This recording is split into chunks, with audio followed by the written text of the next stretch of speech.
Hello and a very warm welcome to all of you. I'm Neha Bhardwaj-Alter and this is Game On. Today morning I woke up and one of the first things I did was to open my laptop and watch the highlights of that incredible 201 not out by the legendary Glenn Maxwell. And the more I watched him, as he stood there, wincing in pain, battling cramps in both his legs, somehow managing his back spasm and still standing there, almost paralyzed, waist down, playing those unbelievable shots, I realized, given the circumstances, given the context, given the stage, it was the greatest ODI knock of all time. What made it special is how much he was still enjoying himself despite, the pain that he was feeling, and how easy he still made it look. An incredible knock. Chetan Narula and Jamie Alter are here with us, guys. In 20-something years of watching cricket, have you seen anything like this? To think that a man who can't move his legs can play an innings like that and score 200, Jamie. How incredible was that? It was incredible. I've said Maxwell is overrated. I've said he's very hit and miss. But when you do something like that, you're clearly, you have something. Like I said, 28 years I've been watching closely. I've seen better innings, but, just given, for me, I think the differentiating factor for me is whatever happens in a bilateral, I do not regard when it comes to a World Cup, because this is the pinnacle of sport. So I've seen better innings from better batsmen, more consistent batsmen, but they've come in bilaterals. I have to isolate World Cup performances in any discussion about best, greatest, Yes, it was Afghanistan who dropped catches. Yes, it was Afghanistan who for 30 overs were just abject, but it's a World Cup. The same Afghanistan team had this team on the mat 91 for 7, chasing 292 that suddenly looked like 400. Glenn Maxwell was cramping. I think the pain factor also, you have to give a lot of time to that. There have been far better innings, but batsmen have not been in pain. And for him to, even the absence of Yorkers, the absence of bouncers against a very club level bowling attack for the second half, for him to do that, scoring, I don't know, what did he score? 70% of the runs of the team, batting with the tail. There was nothing left after Pat Cummins. This is, I get it when someone says this could be the all-time best innings, because look what the guy did. Yeah, to come from 91 for 7 at that point and to be able to play an innings like that, Chetan, you cannot, I've said this before on the show, we all have discussed this, that when it comes to Australia, you never ever write them off, given the kind of start they got in the tournament. I know that they came with form behind them now, they'd won matches before coming into this game, yet when you're down 91 for 7 against a team like Afghanistan, your morale's already low. To think that from there, you want to believe single-handedly in yourself and say, you know what, I can go out there and change the whole match. That's incredible belief in yourself. Well, just like Jamie, I've also said that Glenn Maxwell is an overrated batsman, and how I think how overrated he is at 91 for 7, I'd finished writing my report. I just had to add a couple of sentences that Maxwell will be gone soon and Australia will lose and etc., all of that. But from there, if there is one batsman who can change things around, that is only Glenn Maxwell. Only he can do that. He may be overrated. He may be inconsistent, but there are very few batsmen who can do what he did last night. And, I wore this jersey last evening on the show. I'm wearing it again today in tribute to the innings that Glenn Maxwell played. Kind of an apology to him to call him overrated, and especially now I can't because of that particular innings. The self-belief, you want to call it self-belief, you want to call it confidence. Yes, he was dropped. He was that LBW decision was overturned. All of that doesn't really matter when you score a double 100 when the rest of the team has scored just 100 runs. The rest of the team was 91 for 7. It's just an impossible knock, an improbable knock. Only somebody like Glenn Maxwell could have scored those runs, could have scored that knock. Now, the biggest question is it the greatest knock ever? in ODI cricket. I think it's a bit of a disservice to just call it the best knock ever. Yeah. I think last night, if you look at social media, everybody was rushing to call it the best knock ever, best ODI knock ever. It may be, but I think that's a disservice because the impact of that knock is so great that you need a lot of time to actually completely absorb it. Just after the game has ended, you just can't go on and say, oh, you know what, it was the best knock, because you're still staggered by the intensity, the impact of that particular knock. You were watching the highlights this morning. I am still reeling under that knock. I still can't absorb it completely. Maybe it's the best ever. I don't know. But, you know, there's more to that knock. Just not, you know, you just can't simplify it by saying, oh, you know what, it's the best ever knock. That's just oversimplification, kind of a disservice to it.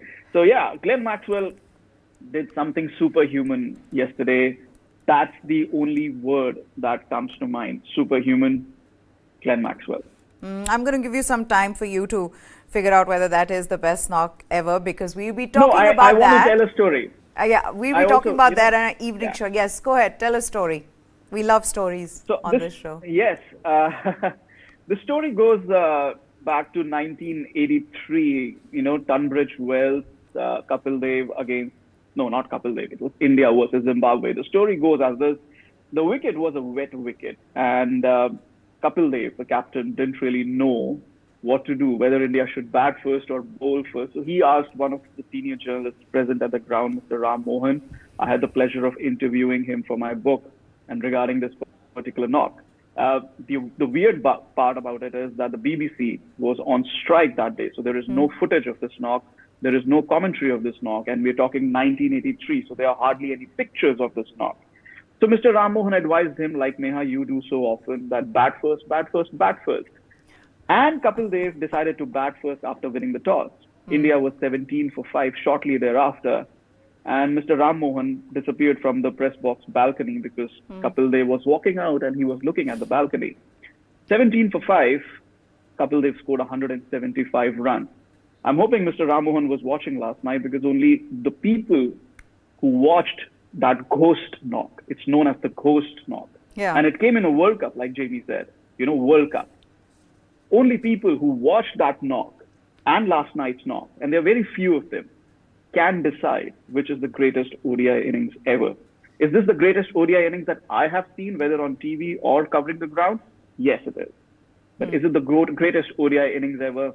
Only people who have seen the ghost knock and have seen Maxwell's superhuman effort can decide. Okay, so whatever words you attach to Maxwell's heroics, they will not do justice to one of the most unprecedented innings of all time. One that completed Australia's highest World Cup run chase and put them in the semi-finals. The 5-time champions had slipped to 91 for 7, chasing Afghanistan's seemingly mammoth 291. But a hobbling and a cramping Maxwell dragged Australia to a famous win with a terrific unbeaten 201 from 128 deliveries. Dropped on 24 and 33, and having survived 2 shouts for LBW, Maxwell clubbed 21 fours and 10 sixes in what stands as Australia's first ODI double hundred in men's cricket and the third double hundred in a World Cup. This spectacular display of bravado, virtually on one leg, saw the 35-year-old speed to his 50 in 51 balls and raise his century in a further 25 balls. As the bowlers started to flag, Maxwell, he began picking boundaries for fun, and he finished off an epic chase by hitting the bowler who put down an easy catch when he had been on 33, Mujibur Rahman, for 6, 6, 4 and a 6 to complete an incredible win. Look at those numbers: 201 not out in 128 balls, 21 fours, 10 sixes at a strike rate of 157, quite literally on one leg. And if you were to believe him, both his legs were cramping. So I have no idea, and nor would a lot of people who'd go back to watch that innings understand how somebody who's cramping in both his legs cannot stand, cannot really stretch even a little bit, ends up hitting shots like this. And I believe I watched the best knock of this World Cup when I saw him hit that 100, fastest 100, Jamie, at Firozshah Kotla against Netherlands. But how wrong was I to think that at that day, on that day, he was fit. Yesterday, he was in pain. You could see that. And I would think a lot of players would just walk off. They would not want to, risk themselves, the fitness. They would have walked off. But he just sort of, just bore the pain and continued. So I think that is the most, two aspects actually are the most remarkable why I would separate this from anything that I have seen, Yeah. The pain factor. I've seen Sachin Tendulkar's 98 when he was in such severe pain, right? And that was against, it was Wasim Akram at the end of his career, didn't play after that World Cup. Waqar was at the end of his career. Shoaib was not peak, but Shoaib was still something, right? But again, that's 98 when there were other contributions, right? Mohammad Kaif played a handy role. Dravid Yuvraj. I'm just saying, when you look at the scorecard, he scored, I think, about 70% of the team's runs. And he was in pain. But beyond the pain, like we've discussed, he just looked so in control. He was laughing. He was smiling. Maybe getting a reprieve first ball, getting those 2 lives on 24, 33, another reprieve. Maybe something just told Maxwell, you know what, let's just go for it. Was it a do or die match? No, it did confirm their place in the presence in the final 4. But I think something just switched on in Maxwell who said, you know what, let's just do this. So there's the pain factor, but there's one over. It was Rashid Khan's final over. Now we all know that when a batsman has 1 leg, 2 leg in pain, you need to sort of stretch forward to get to a spinner. Many batsmen have said that the hardest, when we're in pain, when we're hobbling, it's actually tougher to face a spinner. On comes Rashid, who'd taken 2 wickets. It was his final over. When off that first ball, Maxwell took a single, and Maxwell had not taken a single for a long, long time. I said, this is a very smart player, understanding that I might just get out, or I might put myself in an even more uncomfortable position against a spinner who will bowl 6 different balls. I said, wow, that's very smart. But then what does Maxwell do 2 balls later, 2 balls later? Pat Cummins bunts the ball down the track to Rashid, who doesn't get the ball, allows the ball to go past the stumps. Mid-on and mid-off were late to respond.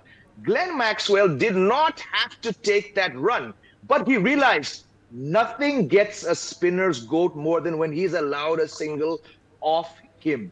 That single was not required. Pat Cummins could have faced 10 dot balls. It would not matter. But Glenn Maxwell was such a champion cricketer. He said, you know what? Ye wala lete hain. This is going to piss off Rashid.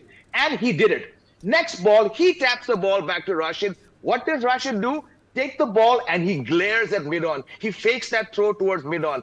That, to me, in my mind, confirmed this is an innings from a superhuman, because the game awareness was just so exceptional. And by that time, the result of the match was confirmed. We knew Maxwell would hit the winning runs. The 200 looked on the cards. But for him to say, you know what, those 2 singles, it just showed how in control of this whole procedure of his mind, to my mind at least, Glenn Maxwell was.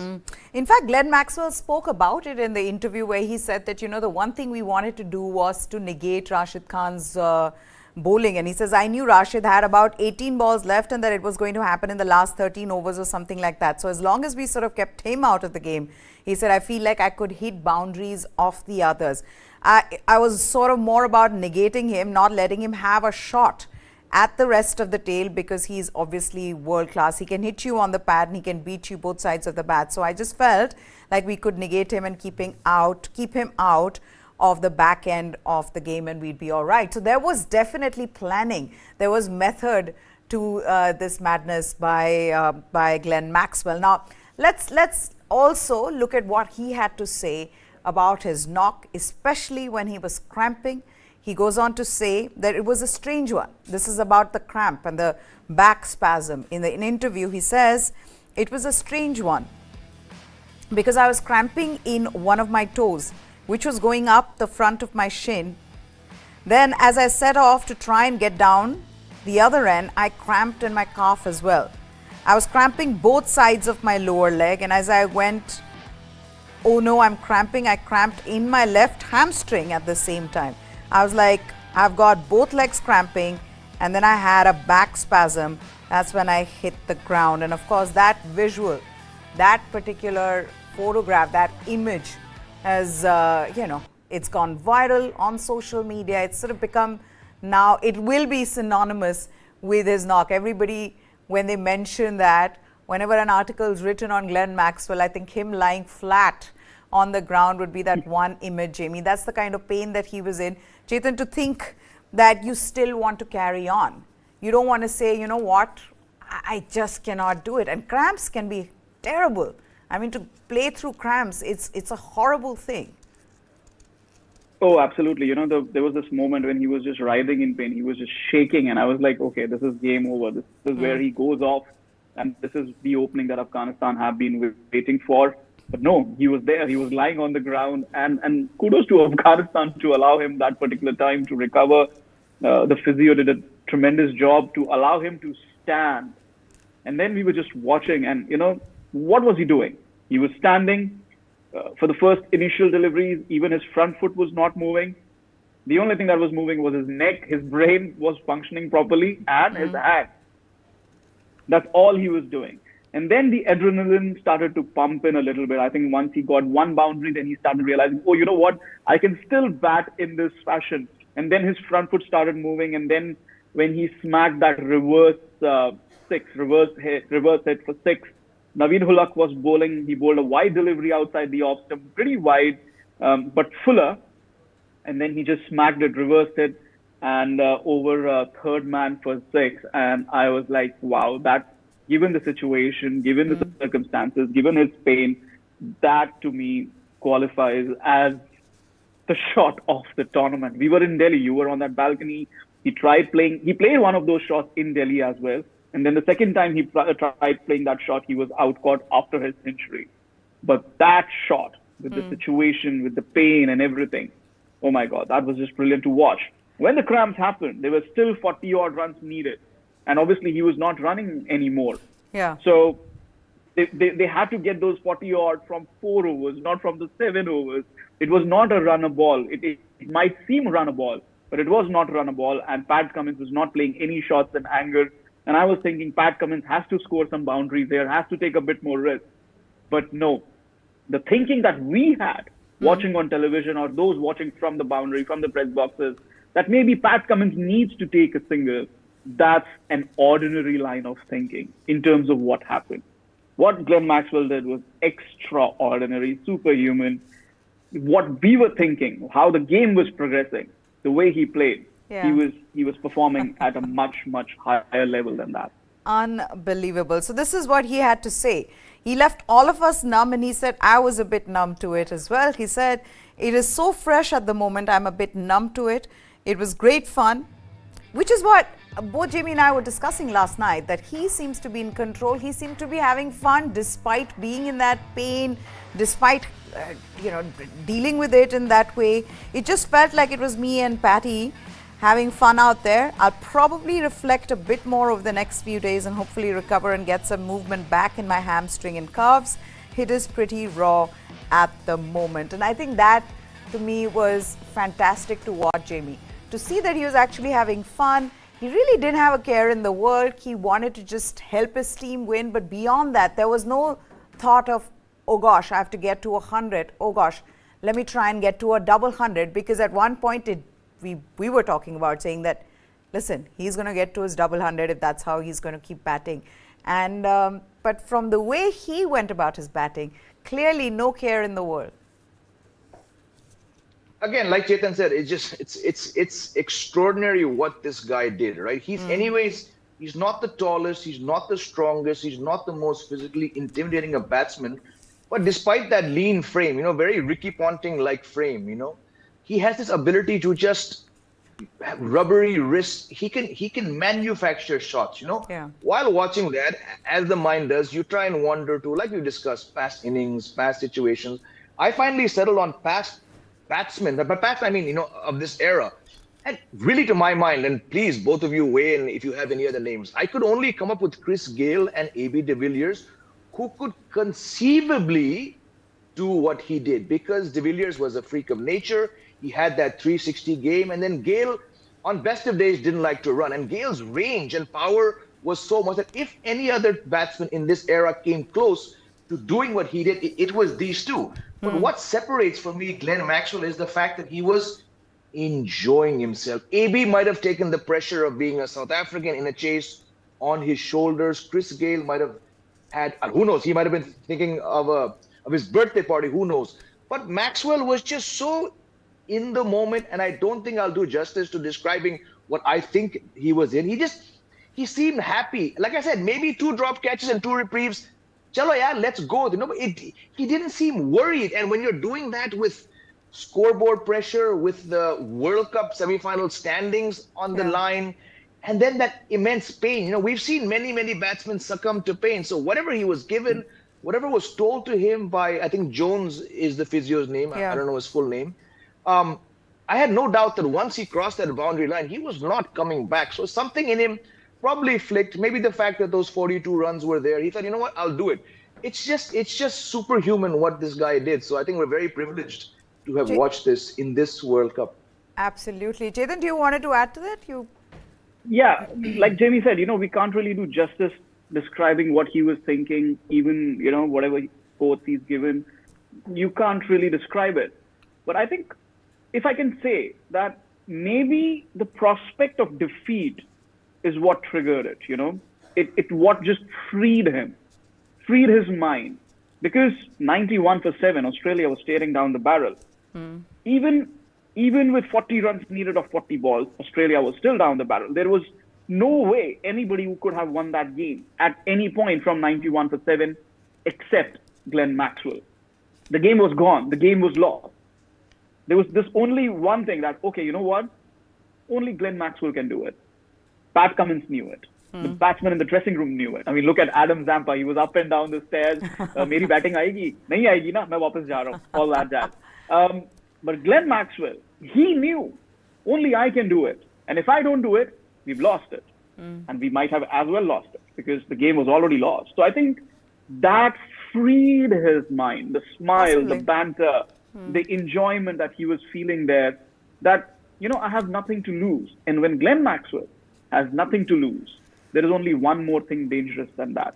Glenn Maxwell with nothing to lose on one leg. And I think that's what Afghanistan saw. Superhuman, extraordinary. I think we are failing at adjectives here.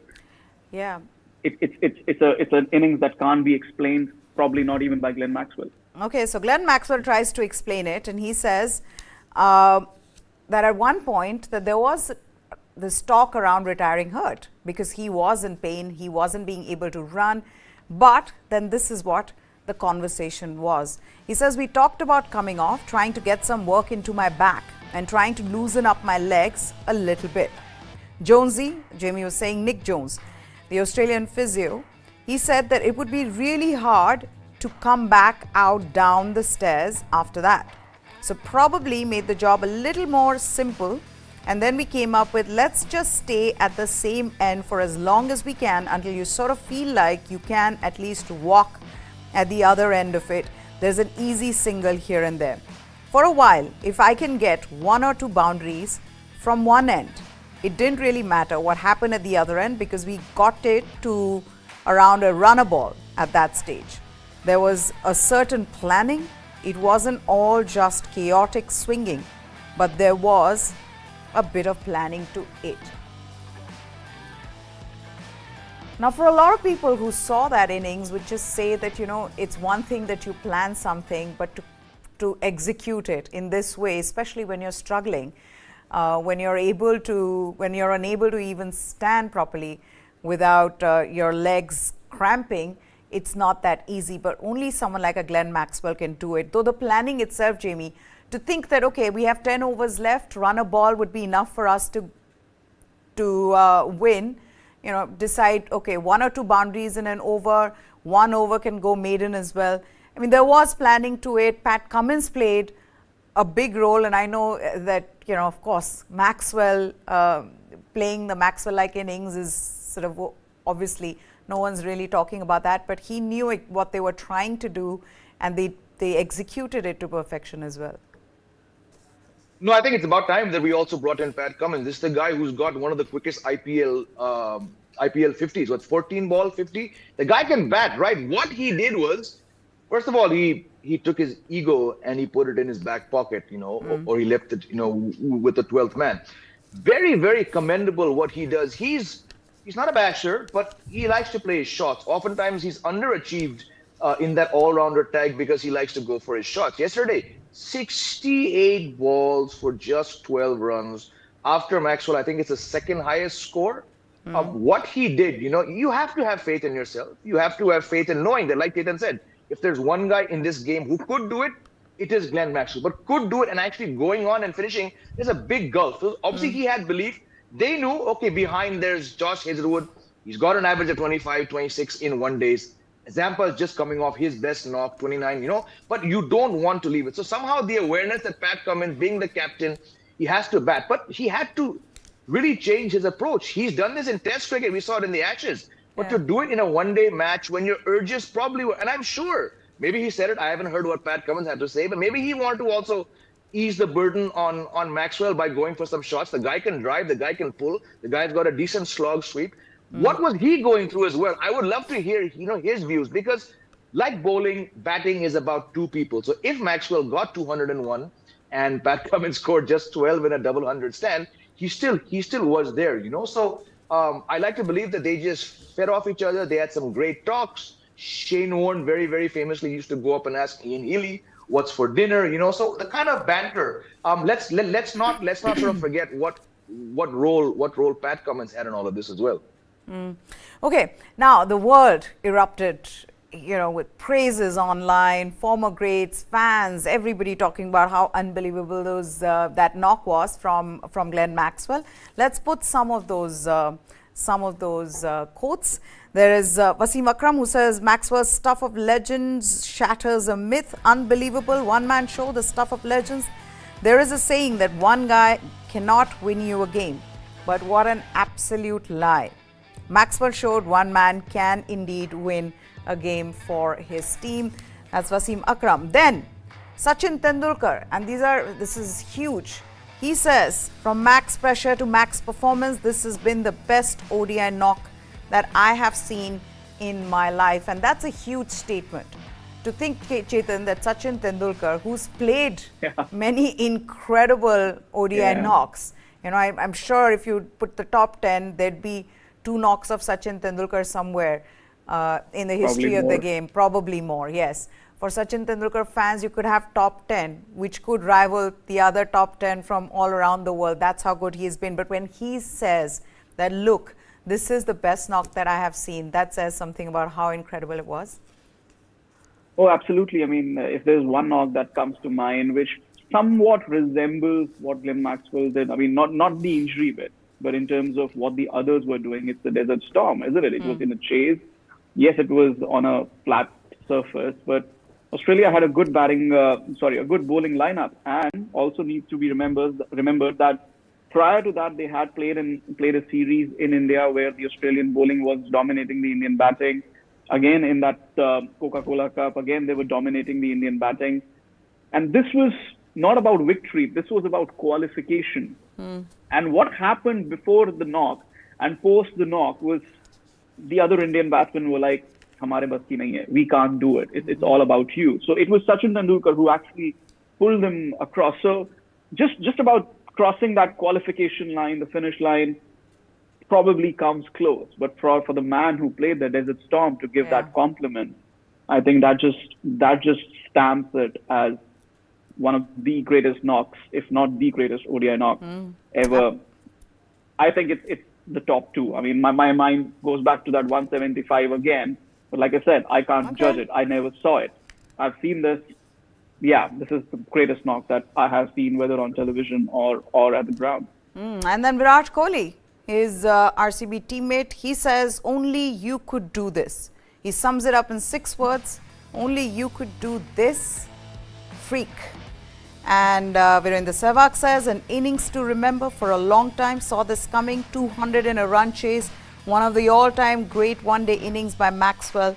Maxwell was a man possessed and great support by Pat Cummins. An innings to remember for a long, long time. And there are others. Ben Stokes has called this one of the great innings. He said that was an absolute beauty. Ian Bishop, I liked his. He said, who says footwork is important when you play like this, which is also a good one, Jamie.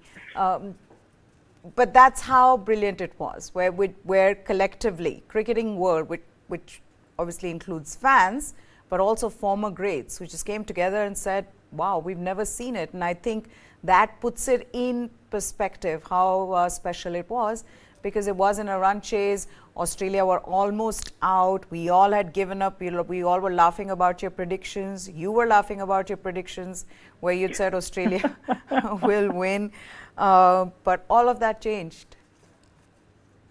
No, so again, just to pick up from what Chetan mentioned, why people are saying it's the greatest they've seen is because no one saw 175. Exactly like Chetan said, the first knock that came to my mind, not just because it's a World Cup, was because Zimbabwe in that 83 World Cup were sort of like the Afghanistan of what's happening now.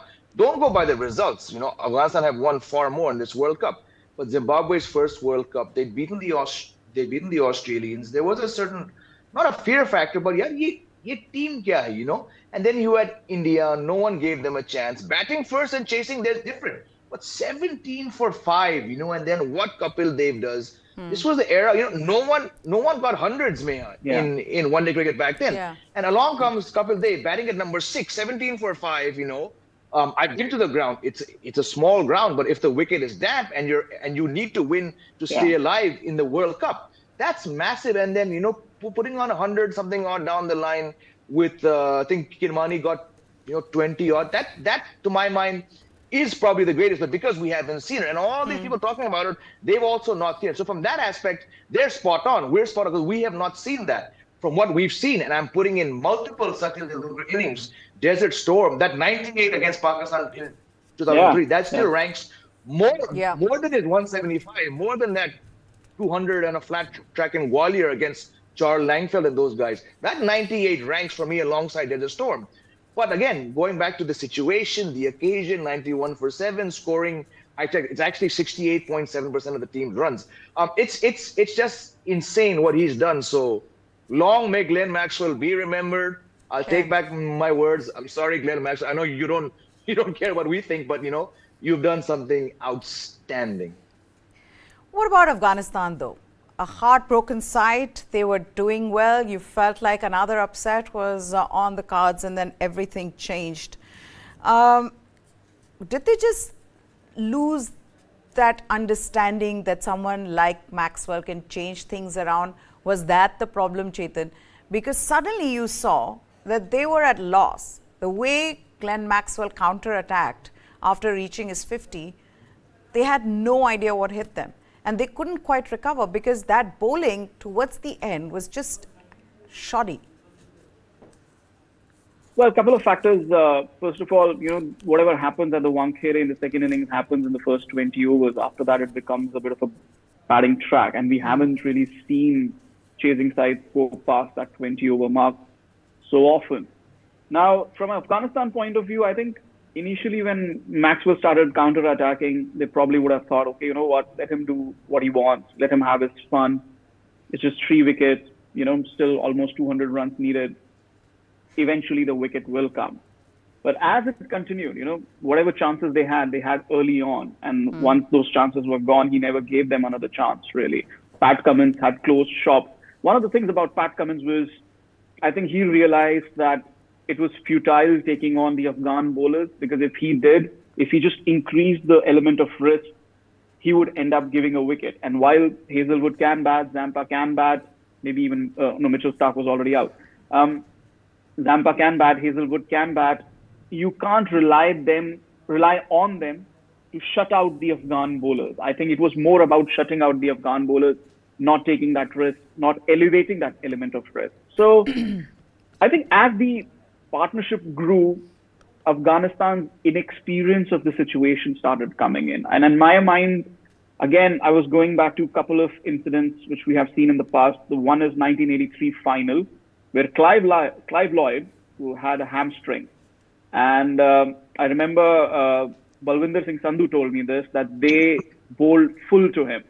Because again, like you discussed, that if his player is injured, footwork especially is hampered. So they bowled full at him because he would have to use his footwork to counter the bowling. And they did not bowl short. They bowled short at Viv Richards, who pulled, and Kapil Dev had taken that brilliant catch. But they bowled full at Clive Lloyd because he could not use his footwork properly, and they got Clive Lloyd like that. And the other thing I was reminded of was Sachin Tendulkar's 98. Again, he was cramped up. He was not able to use his feet properly. And Shoaib Akhtar, at that pace, banged in a short one, and he had to fend it off, and he was caught really. So Afghanistan, as clever as they are, as good as the ball with the ball they are, the inexperience and the lack of thought process on the field showed a lot. Because a player who was cramping up, all they needed to do was attack him with a good, well-pointed, accurate yorker, or a short delivery aimed at his body with the close-in fielders, which he probably wouldn't have been able to fend it off. But they were not able to do that. They did not have that presence of mind on the field. I think once the score was past 200, Afghanistan lost it mentally. They were gone. So I think, their lack of experience. And this is why I've said this before on the show, that Afghanistan, as well as they have played, they're not ready for the semi-finals. Because the semi-finals, yes, it needs performance with the bat, bowl, fielding, etc., etc. But a semi-final also needs this. You can't mentally disintegrate in that, sort of a pressure or in that situation, which I think Afghanistan is still lacking. So I'm wondering, is there any other team that could have been able to handle that pressure? I don't think so at this point. The way he was going, you just felt like it's, and of course there'll be lots of ifs and buts there. But how incredible was he? Now, Jonathan Trott, he says many learnings from missed chances. This is Afghanistan's head coach. When unfortunately the second catch went down, everyone just seemed to be waiting for Maxwell to get out, which is what I think, which is right, because everybody was talking about it. We were saying what seems to have gone wrong. Why aren't they trying something to get him out? I didn't see a lot of encouragement or people cheering up each other and encouraging each other. It seemed like the attitude was a little bit, well, hopefully we'll still win. When you get an opportunity against a side like Australia, you've got to grab it. They're not going to just give it to you, and you've got to take it. If you get a chance to take it, you've got to take it. And that's the type of things we will learn from today and what we just spoke about in the dressing room. And that is actually a huge lesson, Jamie, in the way they were beaten. They were shocked. I think everybody on the ground was shocked. Even Pat Cummins, when he came in for the post-match captain's presentation, when he was talking, he was stunned. Pat Cummins was just, he just kept looking at Mike Atherton and kept just answering. But you could see that he was also just recovering from what had happened in the middle. Similarly, I'm sure Afghanistan would have been absolutely stunned by that. Stunned, and I think this is going to utterly change the outcome of their last match. We were talking about, could they get past Australia? Could they get past South Africa? They came very close to getting past Australia, but now I think they might, drooping shoulders were evident yesterday. I think they might have just mentally checked out of this World Cup. They've been one of the poorer fielding sides. I think we need to address that. And yesterday they were very, very poor. That drop catch of Mujib is going to haunt him for a long, long time. But again, like we were talking about, the absence of a Yorker, the absence of a bouncer, literally, like Chetan said, from 200, the last 100 runs, they basically said, Maxwell, here you go. How do you want this, served up? They had given up long before. The last 80, 90 runs were actually a formality. You could see on their faces, there was no discussion. The captain was looking blank, and you pick up on these things, Like we said, they've been brilliant in getting here. They're going to curse themselves for not beating Bangladesh. That's the game which is actually going to haunt them more than this, because they should have beaten Bangladesh. Bangladesh have been terrible in this World Cup. But club level bowling for the last, I would say, 2/3 of that match yesterday, and that's where the match was won. Yeah, but I also feel like from here on, Australia will genuinely now believe that the cup is theirs. They would really now, this would charge them up as a team to see someone can do something like that, a superhuman effort from Glenn Maxwell. I have a feeling this is one dangerous Australian side, and whenever India does meet them, that'll be the biggest match. But moving on to today's match, while it will not have an impact on the tournament standings, this World Cup clash between England and Netherlands could determine who claims a spot in the 2025 Champions Trophy.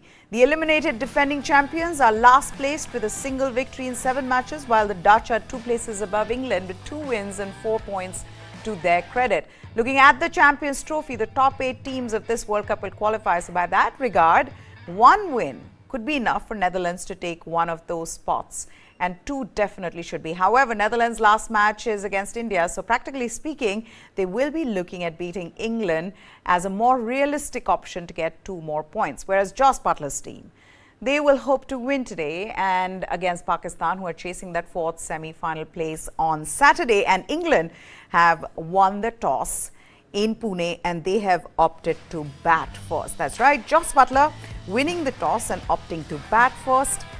This is Jos Buttler at the toss. He says, we'll have a bat, looks like a good wicket, need to post a good score.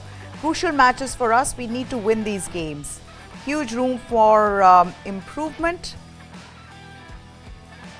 Need to play a good game of cricket. We need to trust in ourselves. Desperate to do things right. Desperate, the key word. Desperate to do things right. Wood and Livingstone are out. Brooke and Atkinson are in.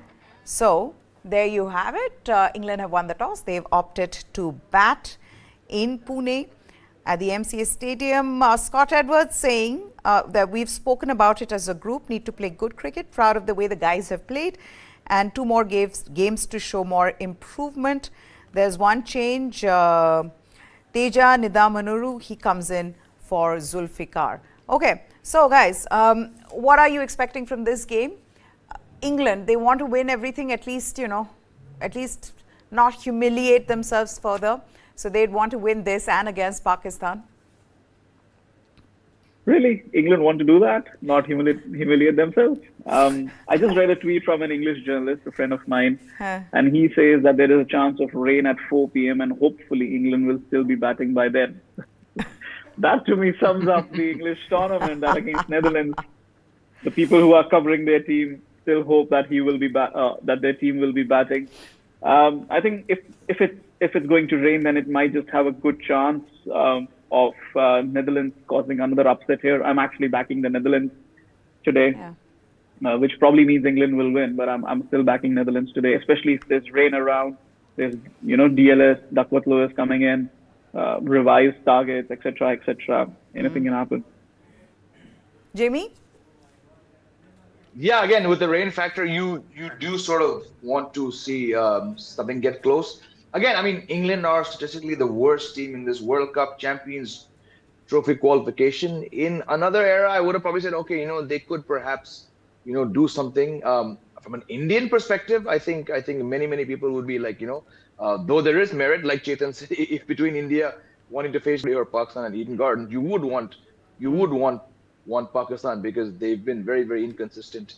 And then 80,000 people, in blue. But again, I mean, who knows, right? This England team is so bad that we just cannot really say. They could definitely be put under the pump, but given the talent, if that talent finally wakes up and says, you know what, let's stop the banal statements. What they did yesterday, they sent the assistant coach, I don't even know his name, he was sent out. What is he being sent out to do? This was the time for one of the senior guys to come out and say, you know what? Okay, Ben Stokes has said we're crap. You needed a strong message sent to your England fans, and you send the assistant coach out. That did not look very good to me. But again, they're batting first. Johnny Versos had a terrible World Cup. So who knows? Maybe they do put up a massive total today. Chetan, why are you frowning? So the way they operate is that they do have the senior players available just for the English media. That's how they operate. They operate differently. Some guy called Atkinson was sent to meet the British media, I heard. Yeah, Gus Atkinson. Gus Atkinson is a pacer. He's playing today. So, yeah. No. So Hopkinson. Some guy called Hopkinson came. Sorry. Yeah. Some coach called Hopkinson came. But they've been talking to the BBC and other newspapers over the last few days and all. The fielding coach, Carl Hopkinson. is That's the the guy, one. that's the guy So who what takes is But anyway, it? that's the guy. Indian media and or world media does not need to listen to the senior players, is it? They No, only no. talk to the BBC? I mean, they did the senior players after the post-match or the pre-match before the last game while they were still relevant. So this is just how they operate. Whatever. I mean, We don't want to hear they have a them lot- anyway. yeah. Senior Yeah. players or not. I mean, Joe Root. I mean, can I Nahi just say sunna. this? Joe Root said that he wouldn't take man for man. He would take the English team over this Australian team. Yeah. Again, I said this last week as well, and I'm just going to They say, need to dude, go home. you need to go home. Joe Root doesn't qualify for the first 11 Yeah. of that Australian team. Okay. Doesn't You guys qualify. want to make a prediction quickly and then I'll wrap this up. We're out of time. I know it's not it's not the most important match. Yeah. I mean, the predictions is not going to be right either. So let's say 270, 280 for England. Jamie? If we're getting a full 50 overs, I would like to say finally this is that match where their batting might stands up. So I'm going to go way out and I'm going to say 330. Yeah, it's Pune. It can happen. Okay, 330 and 260, How does it matter? 270. 280. Okay. That's it then, guys. Thank you so much, Chetan and Jamie, for joining us here. News 9 Live is what you need to subscribe to for all the latest. For now, goodbye. Thanks for watching.